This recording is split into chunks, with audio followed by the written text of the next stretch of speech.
আসসালামু আলাইকুম রহমতুল্লাহ। আশা করছি সবাই ভালো আছেন, সুস্থ আছেন। আজকে আপনাদের জন্য নতুন একটি ভিডিও টিউটোরিয়াল নিয়ে আসলাম। আজকের টিউটোরিয়ালটি হচ্ছে এক্সেলের অ্যাভারেজ এ ফাংশনের উপর। এই ফাংশনটি কিভাবে কাজ করে সে সম্পর্কে আমরা বিস্তারিত জানব। প্রথমে আসি এর নামটি সম্পর্কে, ফাংশনের নামটি। তো আমরা যদি খেয়াল করি এখানে লেখা অ্যাভারেজ, এখানে একটা মিসিং আছে, সেটা হচ্ছে অ্যাভারেজ এ। Okay fine. এখানে অ্যাভারেজ অল, এই কথা থেকে মূলত অ্যাভারেজ এ ফাংশনটা আসছে। অ্যাভারেজ অল অর্থাৎ অ্যাভারেজ করবা কিসের? অল ফাংশনে, অল সব কিছুর অ্যাভারেজ করবা। কেমন এটা যদি আমরা একটু দেখি এখানে। ওকে ফাইন, একটু বোল্ড করে নেই আপনাদের বোঝার সুবিধার্থে। যেমন অ্যাভারেজ অর্থাৎ তুমি গড় করবা, অল সবগুলার গড় করবা। আমরা কি জানি নর্মালি অ্যাভারেজ দিলে সে সংখ্যাগুলার গড় বের করে নিয়ে আসে, কিন্তু এখানে অ্যাভারেজ অল দিলে সে সবগুলার গড় করে নিয়ে আসবে। হ্যাঁ, এই অ্যাভারেজ অলের এটা নিয়ে আসছে শুধু, আর বাকি এ ডাবল এলটা নিয়ে আসে নাই। তো অ্যাভারেজ পুরোটাই নিয়ে আসছে, আর অল থেকে নিয়ে আসছে কি এ। এটাই মানে হচ্ছে অ্যাভারেজ অল ফাংশন। তো এটা মনে রাখার জন্য ফাংশনটা আসলে যদি আপনি নামটা বোঝেন তাহলে কিন্তু মনে রাখতে পারবেন। অ্যাভারেজ অল থেকে আসলে অ্যাভারেজ এটা আসছে। অ্যাভারেজ অলটা কেমন?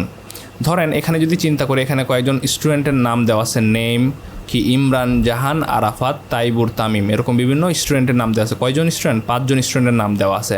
তো ইমরান তার স্কোর পাইছে 80, জাহান কি ফেল করছে, আরাফাত 90 পাইছে, তাইবুর ট্রু, তামিম 70। বিভিন্ন দেখেন স্কোরের জায়গায় কিন্তু বিভিন্ন রকম ডেটা সেট। আমার কি লজিক্যাল ডেটা সেট আছে, ট্রু ফলসকে লজিক্যাল ডেটা সেট বলে। তারপর ফেল আছে, টেক্সট আছে, তারপর দেখেন নিউমেরিক আছে। তো এরকম আছে। এখন আমার তো অ্যাভারেজ, আমি চাচ্ছি যে আমার অ্যাভারেজ বের করে নিয়ে আসো। কোনগুলো? আমার হচ্ছে যে যেখানে টেক্সট থাকবে, এই যে কী বলো নাম, ট্রু ফলস থাকবে, সেগুলোকে তুমি এক ধরতে হবে। ঠিক আছে? তো অ্যাভারেজ অল দিলে কী কাজটা করে, সে টেক্সট যদি থাকে সে টেক্সটকে 0 হিসেবে কাউন্ট করে, অর্থাৎ এইটাকে সে 0 ধরবে। এটাকে কী ধরবে? 0 ধরবে।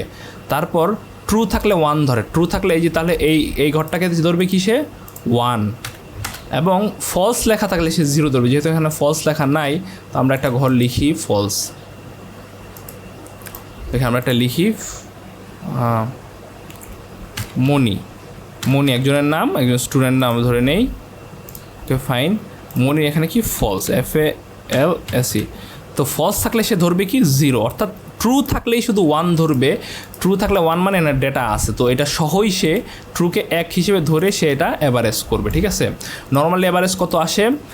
140, 150, 150, 240, 240, 80 করে আসে অ্যাভারেজ। কিন্তু 80, 90 এবং 70 অ্যাভারেজ আছে কত? 80 আসে। কিন্তু যখনই আমরা পুরো ডেটা সেটটা দেখাবো এবং ডেটা সেটের মধ্যে ট্রু থাকবে, সে আর একটা 1 সহ গুণে রেজাল্ট নিয়ে আসবে। দেখেন অ্যাভারেজ করে নিয়ে আসবে। দেখেন কীভাবে? এইটার ফাংশনের ব্যবহার বিধি সিঙ্গেল ব্যবহার হয় না, এটা অন্য একটা ফাংশনের সাপেক্ষে ব্যবহার করা হয়। সেহেতু আপনাদেরকে কোনো ডিরেক্ট উদাহরণ দেখাচ্ছি না, জাস্ট আপনার ফাংশনটা কীভাবে কাজ করে সেটা দেখে নেন। সো দেন ইকুয়াল সাইন দিলাম। আমরা যদি ফাংশন লিখতে হলে কী দিতে হয়? ইকুয়াল সাইন দিতে হয়। আমরা একটু ফাংশনটা একটু আগে দেখে আসি। দেখেন কি ফাংশন লিখতে হয়, কি অ্যাভারেজ লিখতে হবে, ফার্স্ট ব্র্যাকেট দিতে হবে, তারপর ভ্যালু 1, এই যে ভ্যালু 1, তারপর কমা দিয়ে ভ্যালু 2, ভ্যালু 3 এভাবে দিতে হবে। দেখেন ভ্যালু 2টা কিসের মধ্যে?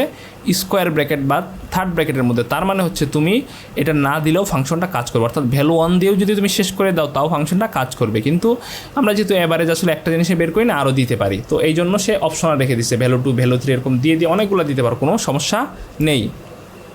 তাহলে আমরা ফাংশনটা এখন লিখি, ইকুয়াল সাইন দিলাম, অ্যাভারেজ লিখবো, অ্যাভারেজ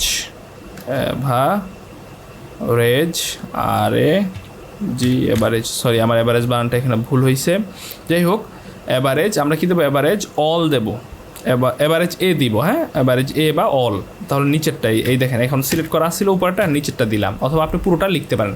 তো এটা যখন সিলেক্ট করা অবস্থা আছে, এখানে আপনি ডাবল ক্লিক করলে পুরো ফাংশনটা সে নিয়ে নেবে, স্ট্রাকচারটা, প্রাইমারি স্ট্রাকচার। অথবা যেহেতু মার্ক করা আছে, আপনি কিবোর্ডে ট্যাব বাটন প্রেস করলে কিন্তু সে নিয়ে নিল। হ্যাঁ, পুরোটা নিয়ে এসে এখন কি বলছে? ভ্যালু 1 দাও। তো ভ্যালু 1 এইটা দিব। তারপর বলছে কমা দাও, কমা দিলাম। অবশ্যই ভ্যালু 2 দাও, এভাবে দিয়ে যাও। তাহলে ভ্যালু 2 কমা দিলাম, তারপর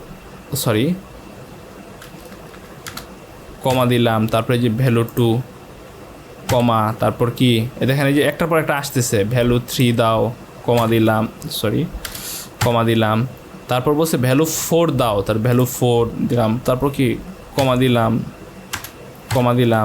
তারপর ভ্যালু 5 দিলাম, তারপর কমা দিলাম, তারপর ভ্যালু 6 দিলাম। এখন কমা দেবো না, কারণ আমার তো ফাংশন এখন শেষ, এখন আর কমা দেওয়া দরকার নেই, আমার আর কোনো ডেটা নাই, তার আমি কি ব্র্যাকেট ক্লোজ করে দেবো। এই যে শেষে কী বলছে, এবার দিতে দিতে শেষে তুমি ব্র্যাকেটটা ক্লোজ করে দাও, ফার্স্ট ব্র্যাকেট দিলাম, ক্লোজ করে দিলাম, এন্টার চাপলাম। সে আমাকে 40 রিটার্ন করলো, 40 রিটার্ন করলো। ঠিক আছে, কেন 40 রিটার্ন করলো?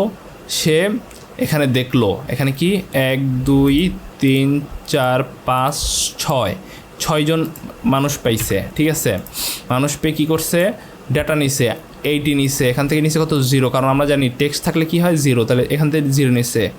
তারপর এখান থেকে দেখেন আমরা যোগ করি এখানে আলাদা, হ্যাঁ এখানে সংখ্যাগুলো কী কী নিছে 80, তারপর এখান থেকে নিচে 0 নিলাম, তারপর এখান থেকে নিচে কত, এখান থেকে ফলস মানে কত, ফলস মানে 0, আমরা জানি ফলস মানে 0, এই যে দেখেন ফলস মানে 0, শুধু ট্রু ক্ষেত্রে 1 নেবে আর সব ক্ষেত্রে 0 নেবে। তারপর 90 নিছে এখান থেকে, তারপর এখান থেকে ট্রু মানে কি, ট্রু মানে 1 নিছে, তারপর শেষে কত 70 নিছে। তো এখন এগুলো সবগুলো আমরা যোগ করি, দেখি কি আসে। ইকুয়াল সাইন দিয়ে আমরা কি এই যে এটা ধরে যোগ, এটা আমরা একটু ম্যানুয়ালি দেখাচ্ছি, হ্যাঁ যোগ, তারপর এটা যোগ, এটা যোগ, এটা দিলাম, সে আমাকে 241 রিটার্ন করলো না। এখন কি করবো, আমরা এটা ভাগ করি, দেখি আমাদের রেজাল্টটা মিলে কিনা। তার ইকুয়াল সাইন, এইটা ভাগ সাইন, পরে 6, দেখেন রেজাল্ট কি 40.1, এই যে সেম রেজাল্ট আসছে।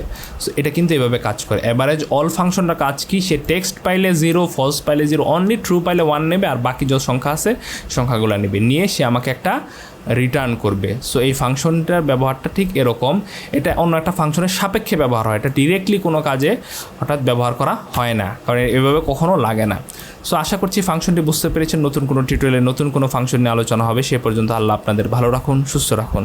আসসালামু আলাইকুম ওয়া রাহমাতুল্লাহ।